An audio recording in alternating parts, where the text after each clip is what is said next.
You will never forget the first time. They remain milestones in your memory, and no matter how much time and distance has passed, they are still as vivid in your mind as the day it happened. I received my very first real kiss between a boy and a girl in the back of a church bus late at night. I was sure I would burn in hell for doing it, but at the time I thought it was worth it. I think that's when I realized the power that members of the opposite sex have over each other. If I went to hell, at least half a dozen other people went there with me. I saw two other young couples locked in a tight embrace. He had his hand under her shirt, she under his pants. I also got my first puppy love heartbreak when my girlfriend left me for a guy with a car. I think that may have shaped my attitude toward promise breakers in my adult life. Later, when I had sex for the first time, it was exactly the same. It was amazing and wonderful and hard for me to process, but one thing I knew for sure was that I really, really enjoyed it. My buddy, not so much. We did it in his mom's brand new Mercury Marquis the weekend after graduation. My buddy was allowed to drive it because he graduated with honors, and it took us 4 hours of frantic cleaning to make it smell new again. We amused ourselves like rabbits for the rest of the summer, pretending to be adults and know what we were doing until she left for college. I never saw her again. She found herself a rich guy in high school, and I was something in the rearview mirror. 40 years later, every time we met, even if she was with her third husband, we ended up meeting glances and smiling. That's the kind of thing you don't forget. Then I fell in love. Naturally, I didn't expect it. It started out with us just goofing around and having a good time, and then, bam, and she became all I could think about. In retrospect, we were too young. I was 19 and she was 20, but the attraction burned like hellfire, hot, bright, and all-consuming. I was a tall, lanky guy with wild hair and glasses. She was tall too, but rounded and lush, with long blonde hair and bright blue eyes that seemed to look right through you. In matters of sex, I was a 1, and she was an 11. She just smiled and taught me things I had no idea how to do, but was damn glad to try. We slept in every conceivable place, in every conceivable position, and in ones that defied rational explanation as often as we could. Suddenly it became more than just sex. We enjoyed each other's company, and we were so good together that she suggested we move in together. 40 years ago, it wasn't as common as it is now, but it happened often enough that no one thought twice about it. We found a tiny 2-bedroom apartment we could afford, and the landlady gave us a discount on the rent. She was a city girl and knew next to nothing, but I'd grown up on a farm, and that made being versatile. Really, if I was patient enough with her, once she understood something, she usually became pretty good at it. One night I proposed to her as she struggled to lift me for the 3rd time. Her hands gripped my gear tightly before she giggled. "You really are a romantic, aren't you? Try it again when we're not horizontal and I'm not leaking like a broken faucet." I asked her again, 3 days later, when we were at her parents' house. Dad wasn't home, but Mom nearly fainted with happiness. The ring was tiny, but that didn't faze her, and the plans were ready. We got married in a simple ceremony because her parents had almost no money. Then we went to Myrtle Beach for 3 days, where she showed off a bikini so tiny, I wondered if it was okay to go to the beach in it. Apparently it was, and a lot of people were pretty darn happy with her choice. She was being molested right in front of me, and I almost exploded because she didn't have time to stop him. She finally saw the look on my face, waved her ring at him, and told him he was a year late. I think she quickly realized I wasn't happy. So we cut our stay at the beach short, and when we got into the room, she was all mine. "Just you, honey. Always." We came home and started living as a couple. We had pretty decent jobs, but I got the opportunity to work for one of the 3 largest employers in the area, making about 1/3 more than I was making at the time. The snag was that they worked on a rotational basis. The first one week, the second one the next week, the third one the week after that. It was a little confusing for the first couple months because I would wake up at random times and question whether I was supposed to be at work, but I adjusted. For about 9 months, everything was fine. But then I started to get an anxious feeling. I would call home when I was at my second job, but no one would pick up. Then there was a power outage. We all went home early, and she wasn't there. She came running in 30 minutes before my shift ended and almost fainted when she saw me. "Where the hell have you been?" She always told me she liked my eyes, but at that moment, I don't think she liked what she saw in them. She stammered for a second before saying she was with her best friend Holly, just riding around. Believe it or not, riding was the order of the day in those days. Gas cost a quarter of a gallon, and the kids had their own track. You'd start at the courthouse square, ride down Main Street for about 2 miles, and then stop at the hottest grill in town, do a loop, and ride back. The kids would stop in parking lots to chat and hook up, and the cops were pretty laid back, as long as there was no booze and nothing trashed. "You're a married woman now, Bets. You don't need to go on a cruise." She flared up. I got bored. You can only watch TV to infinity, and I've never liked long conversations on the phone. I'm on the high street in front of hundreds of people, for heaven's sake. You don't think if I slept with 10 people they wouldn't tell you about it, do you? We swore at each other for another hour before we calmed down. I had to admit that I was jealous, and she had to admit that she was enjoying the attention when the guys were talking to them at the coffee shop or in the parking lot while the guys were talking Holly up. "They're not trying to talk you up?" She gave a fleeting chuckle before putting on an indifferent look again. "Of course they're trying, dear. Just because I married you didn't suddenly make me ugly, but I'm making sure they don't do anything." It was a turbulent weekend, but by the time it was over, we had come to an understanding. She could go with Holly, but if I felt something wasn't as it should be, it would be over between us. I think that shook her, because she never thought, even in her wildest dreams, that I would ever leave her. Everything was going well until summer came. That's when the lake parties started. I'd leave for work at 2:30 on the weeks I worked second, and she'd be in a bikini waiting for Holly to pick her up by 3. When you mix hormones, pot, and booze in the right ratio, something out of the ordinary happens, and it sparked rumors that reached me. Instead of confronting her, I switched shifts with a guy, and on Friday afternoon, I sat at a bus stop in a borrowed car and waited for Holly's van to pass by. I followed them straight to the party site on the lake, parked in the boat lot a half-mile away, and walked back.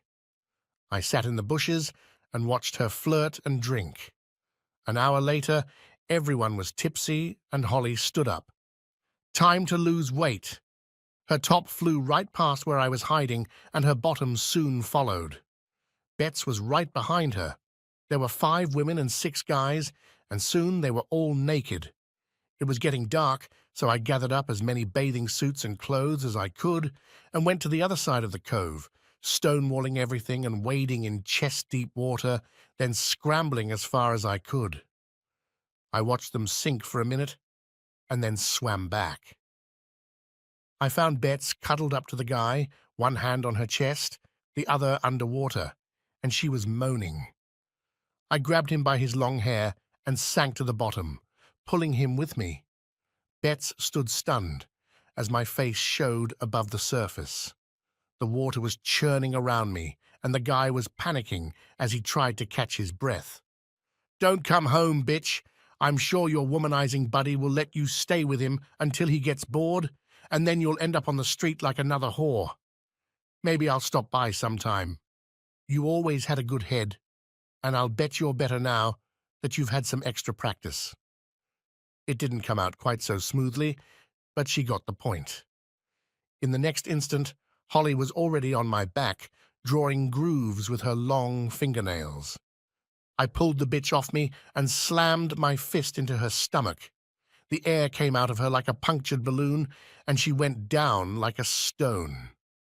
"One of you assholes better pick her up, or you'll be one whore short." Bets tried to say something, but I just ducked underwater again, traveling halfway across the small cove before surfacing. She had been away for 3 weeks, living with her parents. She would go straight to work and come straight home.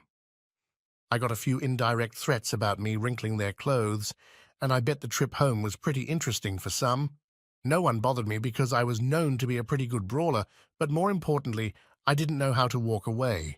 If I was fighting someone, all I could think about was killing them. This led to some pretty interesting situations, and a couple of times I almost went to jail, but word got out. If you fought me, you can rest assured you've won. If you haven't, she begged, she cried, she apologized. One day I stopped her by asking her a question. How much? How many what? How many dudes did you screw while I worked my ass off to give us a better life? She fell silent and I grinned. Too many to remember? No, 3, okay? 3. There you go. You screwed 3 guys and not me, and that tells me you'll never quit. Why stick to the menu when you can have a buffet? Look, we don't have shit. We haven't been together long enough to pay alimony. You take your shit, I'll take mine, and we're done. She fainted. Her mother, whom I had always had sympathy for, came to the apartment to beg me to take her back. She's learned her lesson, son. Give her another chance. You won't regret it. Her father was old school, and he told me to beat the crap out of her and get over it. It was 3 months before we got back together, after many promises and a few threats. By that time, my company had expanded to twice its former building, doubling its production capacity. A side effect was that they no longer needed 3 shifts to get everything done, so they cut the 3rd shift. I was also promoted to lead setup person in the finishing department. We were in production, and when my group started making more money, they started figuring out why. My crew was mostly women, and I had to set up various machines to fill orders, so I always took a box or two to make sure everything was up to spec and in working order. My co-worker would set up the machine, run 2 or 3 products through it, and go back to the office if he was working second shift. I would stay on the floor helping the packer seal and place boxes on the correct pallets, and as we got better, I would teach him a few simpler operations. Sometimes we had 2 or more machines set up and running, so the ladies just went from one to the other with no downtime. The packer and I were getting an average wage from what the line was producing and were making $1 an hour more than our co-workers. It got to the point that if a vacancy came up, the women on the other shift would apply for a transfer. It got to the point where the other guy said to me, "You're making me look bad." I grinned. "No, you're doing it to yourself. You and Jesse need to keep your asses on the floor and help the girls out a little. Then you'd be making money." Things got so bad that management stepped in and asked me to borrow his bagger for a couple weeks to learn my system. I assumed it would be a struggle, but Jesse was more than willing to learn and was very reluctant to go back to his shift when the training was over. John almost kissed me when he got back. "Eric is a jerk and a buffoon. The women despise him, but they've grown to love me. Their wages went up 50 cents an hour, and they begged me to stay with them. 50 cents and $1 doesn't seem like much now, but 45 years ago, it was a lot." Then Eric did a monstrously stupid thing. He hit on a married woman with a jealous husband, threatening her with a job if she didn't do what he wanted. For some reason, she came to me, and I sent her to our manager, who promised to make it right. But he didn't. He and Eric were long-time drinking buddies, so he hid the situation from upper management. It ended with the husband coming into the plant, threatening to kick ass if nothing was done about it. This happened right during a shift, so I sent John to get the production manager and tried to talk him down myself. Then his wife showed up, scared to death. She kept her cool, but when Eric grabbed her so hard that one breast was bruised, she left in the middle of the shift and told her husband everything. Eric walked in, saw us talking to the production manager, and turned pale. Then he tried to bluff. "What is she doing here? I fired her last night for insubordination and poor work performance. The production supervisor was a man in his early 40s, and he'd dealt with this sort of thing before. Eric, you are a supervisor. You have no right to fire anyone. All you can do is document the situation and bring it to your supervisor. I think we should all go to the conference room and talk this over. He called our manager, the plant manager, and they all left. Her husband was still standing there. He was promised that they would handle the situation and he could take his wife home for the night with no repercussions to her job. I, on the other hand, went to my job. The next day, Eric was no longer with us, and the finishing manager was on probation. The production manager called me into his office. Sabrina said she told you about the situation, and you went through channels, referring her to the finishing manager. Is that true? Yes. He sighed. Good. I want to ask for your help. You've trained John pretty well, so we're going to offer him Eric's job. You've also worked with Jesse, but he doesn't have the experience we need. We need you to work with both of them and train someone to fill John's old position. Will you help? I'm thinking maybe shift work to start with, at least 2 months. We'll make it worth your while. What does Bill think about that? Bill was the finishing manager. The production manager smiled. Oh, he agrees. Do you agree? That was another $2 an hour. I couldn't wait to tell Betts. Betts looked impressed. So, you got a raise and you're working double shifts. Is that some kind of promotion? Sort of. It'll make me look good in front of management. Who knows? Well, okay then. It'll be nice to have you home every night. For 2 weeks, I worked 12 hours a day, if not more. Things were going my way when another incident occurred. The finishing manager was unhappy that I was on probation and tried to take it out on me. It got to the point where I was under the machine fixing a breakdown. I had already switched the crew to another job, but this order was very urgent. I had already taken it apart when he called me into his office. Our office was nothing more than an 8-by-8 cubicle with glass overlooking the floor. He could literally see me from his seat. I continued to work. He called me again and then did something incredibly stupid. He whistled into the speakerphone and said, "My office now." I finished the repair, told the new guy to get the ladies back to the car, and stormed into the office. He was about ready to rant, but I stopped him by getting right in his face. Let me tell you something. If you want something to come when you whistle, you need to get a damn dog. Is it clear in here? So what do you want?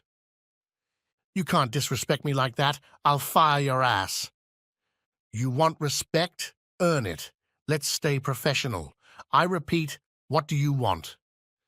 He ranted for 5 minutes, forgetting that the speakerphone was on. The entire plant could hear him, not just my group. You're fired. Get out of here. He was about to launch into another tirade when the door opened and the production manager walked in, followed by the plant manager. The plant manager reached over and turned off the speakerphone. He then turned to face the finishing manager.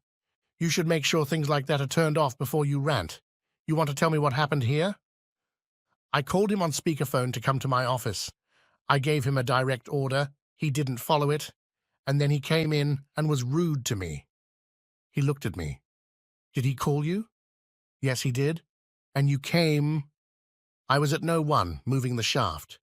I was right in front of him, and he could see me from his office. I only had about 5 minutes before the repairs were finished, so I stayed. It's a mirror order, sir, and they need it by morning. As soon as I was done, I went in to see him and told him I didn't like being called a dog. You probably heard what I said, and I'm not retracting what I said. Mira was our biggest customer and incredibly finicky, but we were making tons of money off of them, and we weren't going to upset them. He looked at the manager. Did you know why he worked so hard on it? It doesn't matter. He disrespected me, and I want something done about it. You think whistling for him like a pet wasn't disrespectful? Grow up, Bill. This is the real world. He turned to me. You, get back to work. Come by my office in the morning. Then he looked at the manager. And you leave him alone so he can do his job. One more confrontation, and one or both of you will have to leave. Understood? He didn't like it. Didn't like it at all, but he shook his head. I need to hear you say it out loud. No more confrontations. He looked between us. That's enough of that. Now it's time for us to go home. Jeff, make sure Mira's order is completed before you leave, okay? Yes, sir. If looks could kill, I'd be dead before I'd even taken 6 steps out of the office. I walked over to my packer, and we helped the women finish the order, completing it a little faster than usual because we had enough people to do it. The next day, I arrived a little early and waited outside the plant manager's office for a few minutes before he called me in to see him. He leaned back in his chair and just stared at me for a minute, then grinned. I've had an interesting morning. I talked to the ladies on duty, and they all told the same story, that Eric proposed to all of them, and Bill did nothing about it, even proposing to a couple himself. When I contradicted him, he became furious and threatened to quit, and I let him. He tried to take it back, but I told him we would start a formal investigation, possibly involve the police, and he walked away. This puts me in a difficult position. For the foreseeable future, you're going to be the interim trim manager. I still want you to work shift work and train everyone, but from now on, you must attend staff meetings every afternoon. Do a good job, Jeff, and maybe you'll get this position on a permanent basis. Interested? Hell yes, I was interested. My salary was raised another $3, which was well above average for the times. Betts seemed thrilled, especially since it meant we could buy a house sometime in the future. 3 months later, I got a call from a friend. Barry ran a loan company, one of those not quite predatory ones that usually gave loans at 5% or higher than the banks. Hey kid, still looking for a house? Not really. I don't have anywhere near the down payment I need. How much do you have? I told him, and felt myself smirk over the phone. Come over to my place. I might have something you'd be interested in. Something turned out to be a 4-year-old one-bedroom house on a half-acre of land. The owners had moved out and defaulted on the loan, and I could get it to pay off the debt. Betts and I talked about it, and while it wasn't exactly what we were looking for, we agreed that we had to start somewhere, and maybe in a few years we could find a real home. It was one of the proudest days of my life when I carried Betts over the threshold, and she giggled the whole time. Since I grew up on a farm, I got right into landscaping. I started with the yard, reseeded it, set aside a small space for a garden. Dad came and helped me build a 12 by 12 building and a fence in the backyard. Betts went out and bought enough tomatoes to cover the whole yard and more, so we planted what we could and gave away the rest. I can still see her smile when she picked her first tomato. Betts was good at her job, working her way up from farm assistant to inventory specialist, and our future couldn't have been brighter. I was still working 13 hours a day, but I was now a salaried employee, so I wasn't entitled to overtime. Betts kind of resented it until I told her that I estimated that before the end of the month, I would be back to my normal schedule. John was working very well, and while Jesse may not be as bright, he was learning. The new guy we hired for packaging was his cousin, and was thrilled with the job he was getting. Soon production was 8% higher than ever. They even sent corporate guys over to observe the work. It was summer, and I was coming home at 7 or 8 o'clock at night, 6 days a week. And then it happened that I came home, and she was gone. She came in drunk about 11 o'clock, and Holly dropped her off. I didn't say a word as she stumbled around getting ready for bed. Even after the shower, I could smell the grass from her. When I got up, she was still out cold and late for work. I left her in bed and went to work. When I got home in the evening, she was very depressed. She had made a nice dinner, some of my favorite dishes, and didn't say a word. After washing the dishes, we sat down at the table and grabbed the TV remote. I snatched it out of her hands. So you're not even going to talk about last night? That was a mistake. I shouldn't have stayed that long, but I had a good time. You shouldn't have stayed there at all. You know how I feel about Holly, but you left. Screw the old man, I want to have fun. He'll get over it. Right? I could tell by her blush that I was very close to it. Here's the thing. We're not going to talk about it. If you slept with some random guy, sooner or later it's going to come out. If you did, it's over between us. There won't be any more chances. Understand? She turned a little pale and promised never to speak again, but I could see the resentment in her eyes. Things were quiet for a while. Holly came to my work, wanting to get a job and apologize. I couldn't wait for the interview. I let her chat for a while about what a good employee she would be before I stopped her. Holly, you've been fired from 3 jobs in the last 9 months, all for attendance. You know how strict this company is about that, and I highly doubt you'll last 2 months. That's because you're still mad about me and Bets. Asshole! She's not 90. She needs to go out and have fun once in a while. You need to relieve yourself and let her breathe. She can breathe all she wants as long as she's with me. I know my schedule was crazy, but it's back to normal now. If she wants to do it with someone else, she's free to leave. Personal issues aside, I'm afraid we won't be offering you a position, Miss Walton. Good luck next time. She went straight to the plant manager, and he called me in after she left. I take it you don't like that woman? I'd spit on the ground she walks on, but I'd dehydrate in less than an hour. She and I have a problem because of my wife, but that's not why I didn't hire her. Look at her work history. That was the end of the conversation. It was October before she slipped again. My company sent me to a plant 2 states away for a training seminar. I was anxious and nervous, but despite that, the 3 days were productive. When I got home, it was as if my mind had gone numb.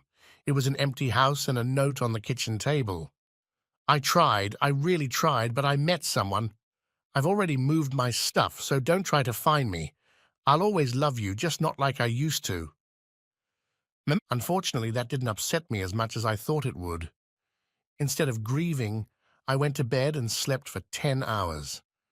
When I got up, I looked around. She had removed all traces of her presence, except for the picture of us together that she had left on my nightstand. It went straight to the trash can. A few weeks passed, and I think she was surprised that I didn't file a report. My opinion was that she wanted it. She should pay for it. I was too old and tired to go on cruises, but one evening I was driving through town and saw her and Holly in Holly's customized van. Holly made sure to ring the little bell hanging from the rearview mirror as she drove by. I thought it sounded silly. I headed to the drive-in to have a triple burger with onion rings, their specialty. A little while later, Holly ran past, alone, ringing her bell. By the time I was done, Bets, not noticing Holly, rang the bell as well. One of the guys next to me laughed. I can see the horny one ringing. Curiosity took over, so I asked, "Those 2 girls are the craziest, horniest women I've ever seen. They go on a cruise, hook up with a guy, and one gets behind the wheel while the other fiddles around in the van. Then they switch guys and drivers. They call that little bell the horn bell, and it rings a lot. I've gotten rides from both of them in the last month." I thought about it for a while and had to admit that it had hit me more than I thought it would. But it wasn't my problem anymore, so I finished my burger and went home. The fact that Bets and I had broken up wasn't immediately known. I wasn't unattractive, I was in good shape, I had a nice car and my own house, albeit a 1-story one, so the sharks started circling me. I dated 2 and heard that Bets had given one of them a good whipping. I wondered what the significance was to her that I could have sex as easily as she could.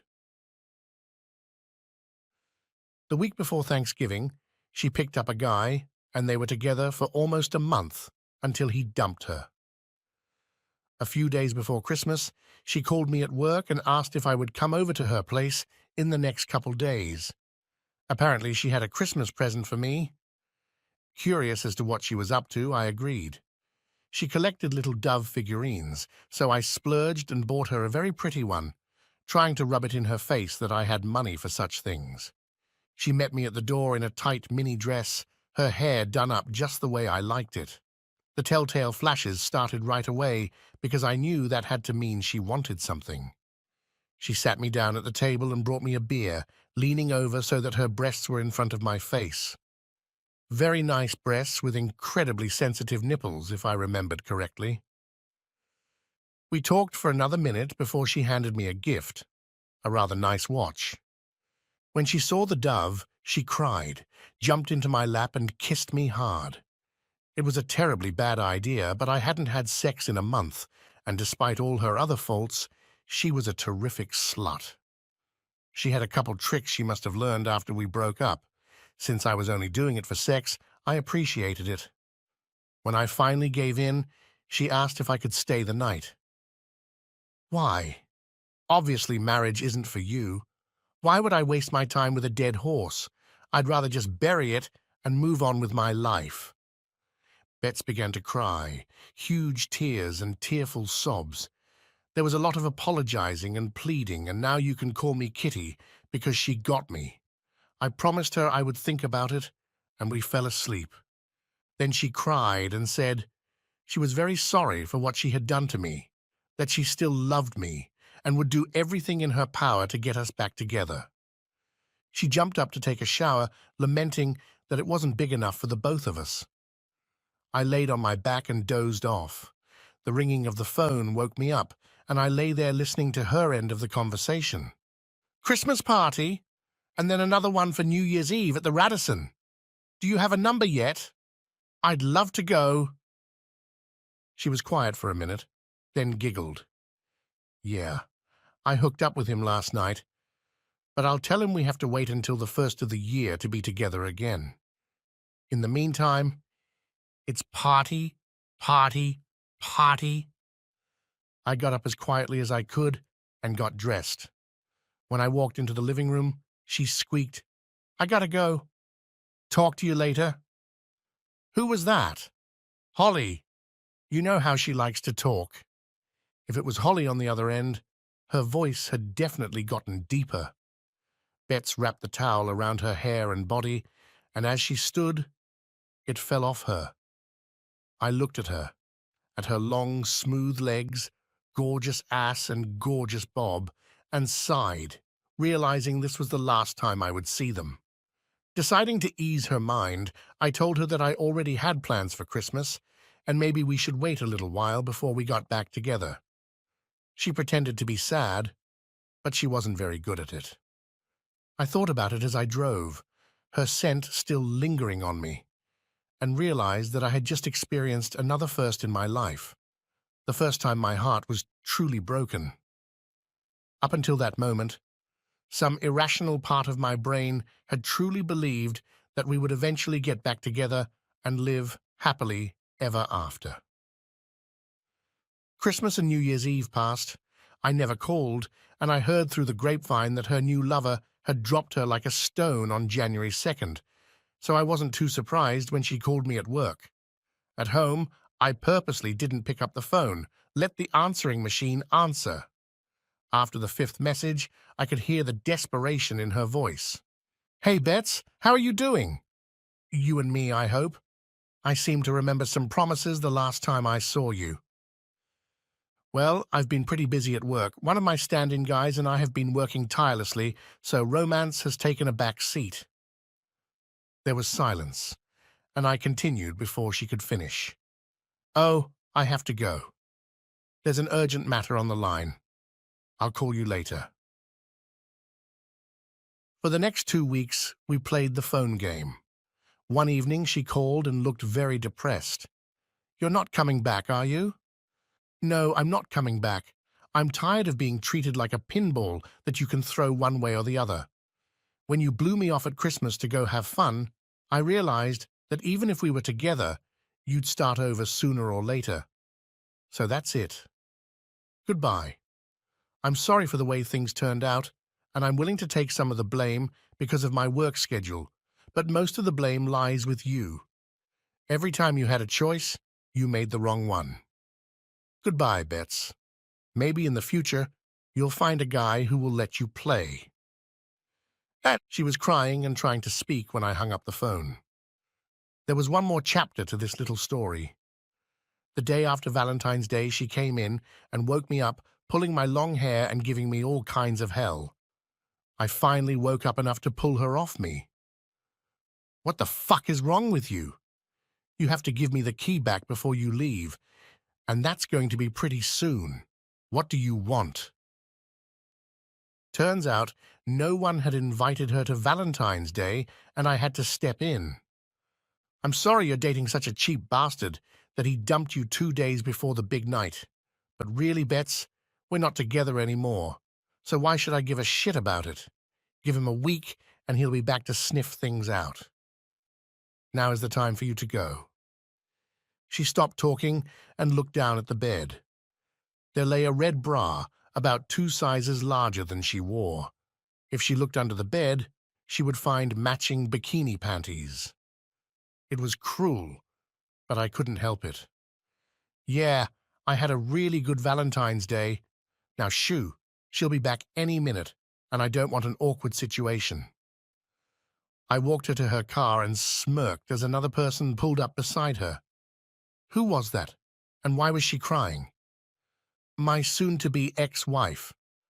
I guess her Valentine's Day wasn't as good as ours. Crystal knew the story and chuckled, then pulled me back into the house. Why was I thinking about all this? My granddaughter was lying in her grandmother's arms, crying from heartbreak. I looked at them and grinned. You know what's even better than first love? The last one. I'd been with this woman for 40 years and prayed I'd have that many more. This was based on my first marriage and 2 other couples I was around when I was younger. My first wife recently died of COVID. She reformed and married a good man after he and I survived 3 others. She married 6 times, if you count the one guy she married twice before it worked out. Rest in peace, Deb.